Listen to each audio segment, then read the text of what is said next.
आज का हमारा जो विषय है वो आप देखकर ही समझ गए होंगे। आधुनिक आवर्त सारणी अध्याय 3 में सबसे इम्पोर्टेंट चीज़ है जो वो है आधुनिक आवर्त सारणी। आधुनिक आवर्त सारणी वैज्ञानिक मोसले के द्वारा दी गई एक आवर्त सारणी या पीरियोडिक टेबल है। इस आवर्त सारणी को आधुनिक आवर्त सारणी भी कहते हैं और मोसले ने इस आवर्त सारणी को परमाणु क्रमांक के बढ़ते क्रम में व्यवस्थित किया है। परमाणु क्रमांक में बढ़ते क्रम में जमाने का अर्थ ये हुआ कि इस सभी तत्वों के जो भौतिक और रासायनिक गुण हैं वो भौतिक और रासायनिक गुण परमाणु क्रमांक के आवर्ती फलन होते हैं, जिसे आधुनिक आवर्त नियम भी कहते हैं। एक बार फिर से रिपीट कर देता हूँ। आधुनिक आवर्त नियम क्या है? तत्वों के भौतिक और रासायनिक गुण उनके परमाणु क्रमांक के आवर्ती फलन होते हैं, अर्थात परमाणु क्रमांक में एक निश्चित अंतराल के बाद गुणों में फिर से परिवर्तन होने लगता है। ये आपके पास आधुनिक आवर्त सारणी है।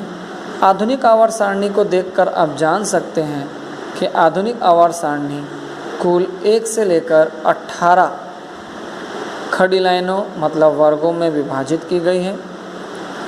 खड़ी लाइनों में विभाजित होने वाले इन्हें वर्ग कहते हैं। कुल 101 से लेकर 18 वर्ग हैं और यहाँ पर आप देख सकते हैं नीचे लेटी हुई लाइन हॉरिजॉन्टल लाइन है जिसे आवर्त कहते हैं। कुल 7 आवर्त हैं। यहाँ पर लैंथेनम और एक्टेनम के बाद कुल 14 तत्वों को पृथक से नीचे श्रेणी में स्थान दिया गया है, जिन्हें लैंथेनाइड और एक्टेनाइड श्रेणी कहा जाता है। ठीक है। इस प्रकार ये वर्ग, आवर्त और लैंथेनाइड और एक्टेनाइड श्रेणी 3 प्रमुख भागों में विभाजित होता है। इसमें आप देख सकते हैं यहाँ पर लिखा हुआ है एस ब्लॉक, यहाँ से पूरा लिखा हुआ है डी ब्लॉक और ये आपका लिखा हुआ है पी ब्लॉक और नीचे लिखा हुआ है एफ ब्लॉक। हमने पिछली कक्षा में पढ़ा था 4 प्रकार के कक्षक होते हैं एस, पी, डी और एफ। उन 4 कक्षकों में इलेक्ट्रॉनों के प्रवेश के आधार पर यहाँ पर आवर्त सारणी को भी 4 कक्षकों के हिसाब से 4 वर्गों में बांटा गया है। इसमें आप देख सकते हैं कि सबसे पहले यहाँ पर एस ब्लॉक पहले और दूसरे वर्ग के तत्वों को एस ब्लॉक कहा जाता है। एस ब्लॉक कहने का क्या रीज़न होता है कि पहले और दूसरे वर्ग में जो तत्व होते हैं, अगर हम इन तत्वों का इलेक्ट्रॉनिक विन्यास निकालें तो इनका अंतिम इलेक्ट्रॉन एस कक्षक में प्रवेश करता है। इसीलिए ये एस ब्लॉक के तत्व कहलाते हैं। उसी प्रकार हम आते हैं पी ब्लॉक। इन्हें पी ब्लॉक के तत्व क्यों कहा जाता है? 13 से लेकर 18 वर्ग के तत्वों को पी ब्लॉक कहने का मुख्य उद्देश्य ये है कि इस वर्ग के अंदर जितने भी तत्व हैं, अगर आप इनमें से किसी का भी इलेक्ट्रॉनिक विन्यास निकालें तो अंतिम इलेक्ट्रॉन पी कक्षक में प्रवेश करता है या उपस्थित होता है।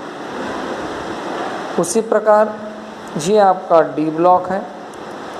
डी ब्लॉक 3 से लेकर 12 वर्ग के तत्वों को डी ब्लॉक की श्रेणी में रखा गया है। डी ब्लॉक की श्रेणी में रखने का मुख्य कारण क्या है कि इस वर्ग के तत्वों का अंतिम इलेक्ट्रॉन, ध्यान से सुने, अंतिम इलेक्ट्रॉन अंतिम कक्षा से एक पहले डी कक्षक में प्रवेश करता है। इसलिए इनको डी ब्लॉक के तत्व कहा जाता है। ठीक है। उसी प्रकार ये है एफ ब्लॉक के तत्व कहने का क्या रीज़न है? इनका अंतिम इलेक्ट्रॉन अंतिम कक्षा से 2 पहले F कक्षक में प्रवेश करता है। आइए हम सेपरेटली चारों कक्षकों की विशेषताओं के बारे में चर्चा करते हैं। सबसे पहले हम बात करते हैं S कक्षक। जैसे मैंने अभी कहा था कि S कक्षक के तत्व क्यों कहते हैं, क्योंकि इनका अंतिम इलेक्ट्रॉन S कक्षक में प्रवेश करता है। यहाँ पर N अंतिम कक्षा को सब प्रदर्शित करता है। पहले वर्ग का अंतिम कक्षा का विन्यास NS1 होता है और दूसरे वर्ग का विन्यास NS2 होता है। अब आप देख सकते हैं यहाँ पे लिखा भी हुआ है कि समूह वर्ग के तत्वों को क्षारीय तत्व और समूह 2 के तत्वों को क्षारीय मृदा तत्व कहते हैं। क्षारीय तत्व कहने का आशय ये है कि ये आसानी से जल में घुलकर क्षार बनाते हैं, पहला वर्ग और दूसरा वर्ग दोनों ही। किंतु दूसरे वर्ग को मृदा नाम भी दिया गया है। मृदा मतलब मिट्टी। तो ये तत्व जैसे कैल्शियम, मैग्नीशियम ये मिट्टी में पाए जाते हैं, इस कारण इनको क्षारीय मृदा तत्व भी कहते हैं। अगर हम इनकी विशेषताओं में आए तो आप देख सकते हैं कि ये तत्व कोमल सॉफ्ट होते हैं, गलनांक और क्वथनांक काफ़ी कम होते हैं, ये प्रबल विद्युत धनी होते हैं अर्थात आसानी से इलेक्ट्रॉन को त्याग करते हैं। और हम आगे की विशेषताओं में आते हैं तो आप देख सकते हैं आगे की विशेषताओं में ये बहुत ही क्रियाशील तत्व होते हैं। साथ में दिया हुआ है ऑक्सीकृत होकर एक संयोजी या द्विसंयोजी धनायन बनाते हैं। पहले वर्ग के तत्वों में लिथियम को छोड़कर सोडियम, पोटेशियम को तो कैरोसिन के तेल में रखा जाता है ताकि ये ऑक्सीजन से क्रिया करके आग न पकड़ पाएँ। ये प्रबल अपचायक होते हैं। ये तत्व उनके लवण रंगीन ज्वाला में परीक्षण देते हैं। जैसे सोडियम पीले रंग का ज्वाला प्रदान करता है, पोटेशियम बैंगनी रंग देता है। बेरिलियम को छोड़कर ये आयनिक यौगिक बनाते हैं। सारे के सारे तत्व आयनिक यौगिक बनाते हैं। आयनिक यौगिक मतलब जिनमें आयनिक बंध होता है।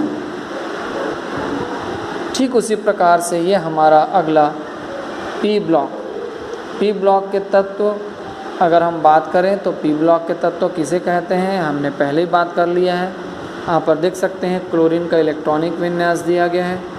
क्लोरीन के इलेक्ट्रॉनिक विन्यास से पता चल रहा है कि अंतिम इलेक्ट्रॉन 3p5 चला गया है पी कक्षक में।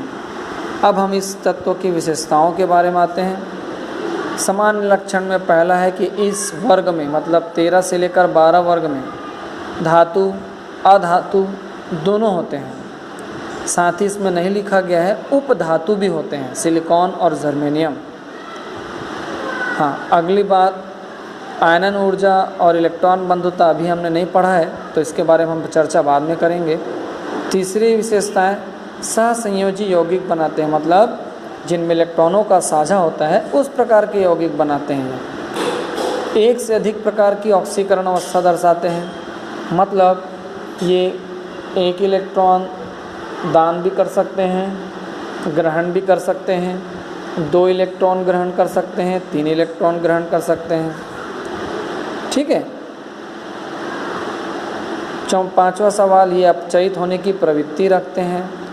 6वां, ये तत्व तीनों अवस्था में अर्थात ठोस, द्रव और गैस तीनों रूपों में पाया जाता है। इसी प्रकार डी ब्लॉक के तत्व तो मैंने जैसे पहले ही बताया है कि अंतिम इलेक्ट्रॉन अंतिम कक्षा से एक पहले डी कक्षक में प्रवेश करता है। तो डी कक्षक की क्या क्या विशेषताएं हैं आइए देखें। डी कक्षक की विशेषताओं में पहली विशेषता क्या है कि डी ब्लॉक के सभी तत्व उच्च गलनांक और उच्च क्वथनांक वाली धातुएं होती हैं। अधिकांश धातु रंगीन यौगिक बनाते हैं। आप अगर मान लो कॉपर सल्फेट की बात करें तो कॉपर सल्फेट नीले रंग का होता है। कॉपर मतलब डी ब्लॉक का तत्व। अधिकतर संक्रमण धातुएं डी ब्लॉक के तत्वों को संक्रमण धातु भी कहते हैं। जैसे मैग्नीज, कोबाल्ट, निकल उत्प्रेरक का गुण दर्शाते हैं। उत्प्रेरक मतलब ऐसे तत्व जो अभिक्रिया के वेग को परिवर्तित कर देते हैं, बढ़ा या घटा देते हैं। ये परिवर्ती संयोजकता दर्शाते हैं। परिवर्ती ऑक्सीकरण मतलब एक से अधिक प्रकार की ऑक्सीकरण दर्शाते हैं। कोई +1 +2 भी दर्शा सकता है +3 भी दर्शा सकता है। वैसे ही आपका F ब्लॉक, अंतिम इलेक्ट्रॉन अंतिम कक्षा से 2 पहले F कक्षक में प्रवेश कर रहा है। इनके गुण दिए हुए हैं हमको, क्या क्या गुण दिए हुए हैं? सभी धातु हैं, भारी धातु है, परिवर्ती ऑक्सीकरण दर्शाते हैं, ये जल में घुलकर रंगीन बनाते हैं, संकुल लवण बनाते हैं। संकुल लवण आप अगली क्लास में पढ़ोगे। तो ये इनकी विशेषताएं हैं।